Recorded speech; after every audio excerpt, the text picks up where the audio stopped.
मला दोनच प्रश्नांची उत्तर द्या म्हणला. एक म्हणजे तुम्ही एवढे मोठे महाराज आहेत तर मला सांगा माझ्या आयुष्यात पुढे काय, माझं भविष्य काय.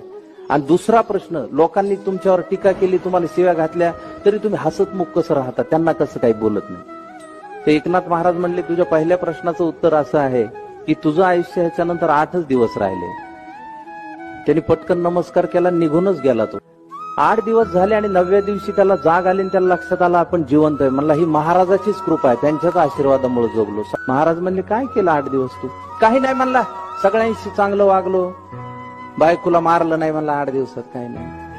पोरं कोणत्या वर्गात जाते ते माहित झालं म्हणला. भावाबरोबर जमिनीच्या तुकड्याचं भांडण होतं, त्याला देऊन टाकला तुकडा, घे म्हणलं आयला. महाराज म्हणले कसं वाटलं? फार चांगलं वाटलं महाराज.